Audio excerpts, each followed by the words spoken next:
안녕하세요. 뉴스반장입니다. 조폭이 용감한 것은 생각이 짧기 때문입니다. 자기 생각이 부족하기 때문에 조폭 행동대장들은 대부분 제한몸 불살라 보스에게 충성하기 마련인데요. 그래서 보스가 시키는 일은 맹목적적으로 수행하는 겁니다. 그런 까닭에 사람을 죽이기도 하고 범죄를 저질러 교도소 가는 것을 자랑으로 여기기도 하는 거죠.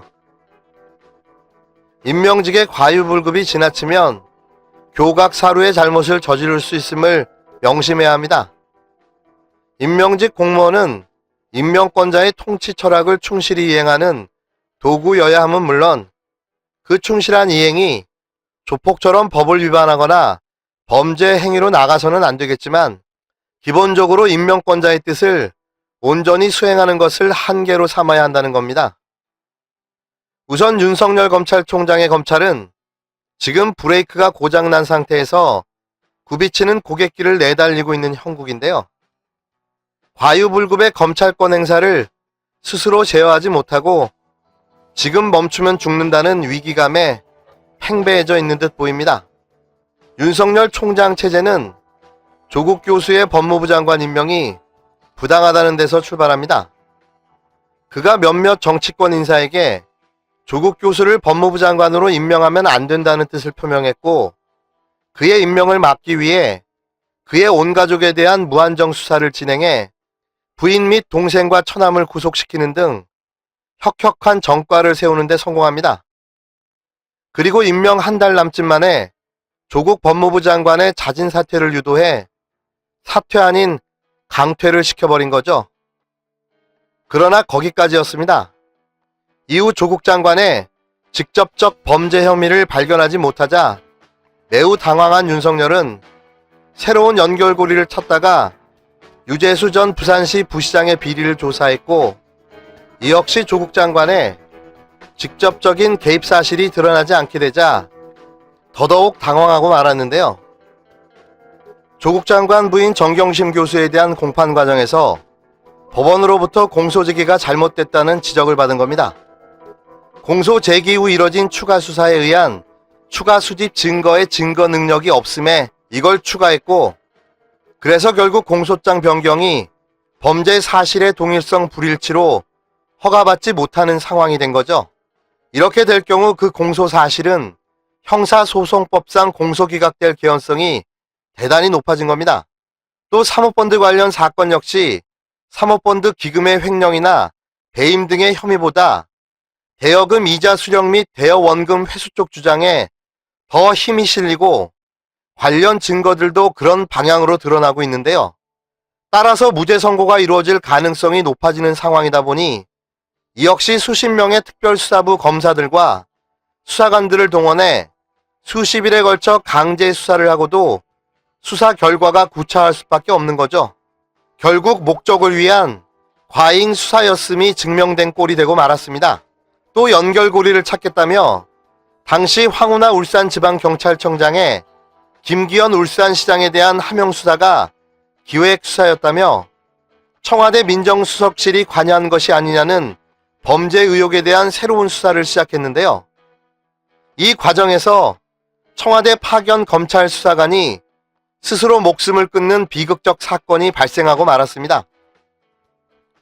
스스로 목숨을 끊은 검찰 수사관은 검찰 내에서도 유능하다고 소문이 났고 그의 유서에는 윤석열 검찰총장에게 가족을 배려해달라는 뜻밖의 내용이 기술되어 있을 뿐만 아니라 자신의 핸드폰을 초기화하지 말아달라는 무서운 경고가 포함되어 있었는데요.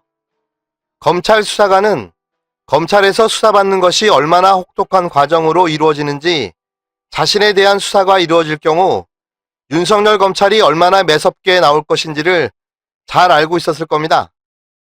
그는 그 중압감을 이기지 못하고 스스로 목숨을 끊은 것으로 봐야 할 텐데요. 대부분 범죄자라면 자신이 죽을 때 증거를 인멸하는 것이 본능입니다.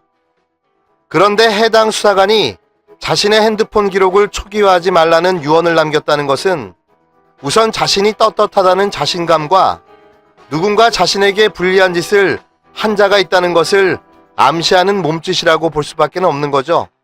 더군다나 윤석열 검찰총장에게 자신의 가족을 배려해달라는 당부와 함께 핸드폰 초기화 불가 의견 표명은 상호 배치되는 것 같으면서도 결론은 하나의 방향을 향해 나가고 있음을 알 수 있습니다.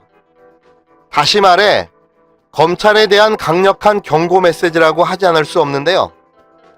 검찰 수사관은 검찰에서 청와대에 파견 나가게 되면 물론 청와대를 위해 일을 하지만 본가가 검찰이기 때문에 검찰의 빨대 역할도 하지 않을 수 없었을 겁니다. 문제는 그 수사관의 검찰 연락 사항들이 모두 그 핸드폰에 저장되어 있는 것이라는 게 팩트인 거죠. 그래서 그 내용들이 지워지면 자신은 범죄 혐의만을 뒤집어 쓴 채 매도당할 것을 두려워한 나머지 절대로 핸드폰을 초기화하지 말라는 경고성 유언을 했다고 볼 수밖에는 없는데요. 거기에 검찰 비리 관련 모든 내용이 저장되어 있으니 더 이상 가족들의 다른 별건 사항을 건드리지 말라는 메시지를 배려해달라는 완곡한 표현으로 나타냈다고 볼 수밖에는 없는 겁니다. 결국 윤석열 총장이 여기까지 온 것은 조국 장관에 대한 견제를 통해 검찰의 정치권 길들이기였습니다. 어떻게든 자신들의 목에 비수가 될 고위공직자 비리 수사처의 입법을 막고자 정치권에 대한 압박의 결과라고 요약할 수 있는데요. 윤석열 검찰총장은 예전의 평검사 시절부터 윤석열 총장이라고 불려왔습니다. 총장이라는 말이 결혼을 늦게까지 하지 않은 총각 대장이라는 말의 준말이라며 웃으며 넘어갔지만 젊은 평검사 시절부터 검찰총장에 대한 의지가 강했다고 보여지는 대목인데요. 그렇다 보니 평검사 시절에도 보스 기질이 강해 더러 스폰서들의 술 대접을 주선하기도 했었다는 함께 근무한 선배들의 뒷이야기도 들려오고 있습니다. 세상의 모든 삶의 연결고리들이 얽히고 설켜 현재가 만들어졌습니다. 완전 무결함이란 있을 수 없는 거죠. 이제 윤석열 검찰총장은 자신의 진퇴를 심각히 고민해야 할 때가 됐습니다. 거기까지가 임명직의 한계이기 때문입니다. 이 글은 지난 6일 법률저널에 게재된 오시영 전 숭실대 법대 교수의 컬럼 오시영의 세상의 창, 윤석열 검찰총장은 이제 진퇴를 결정해야 한다를 인용 참조하였음을 밝힙니다.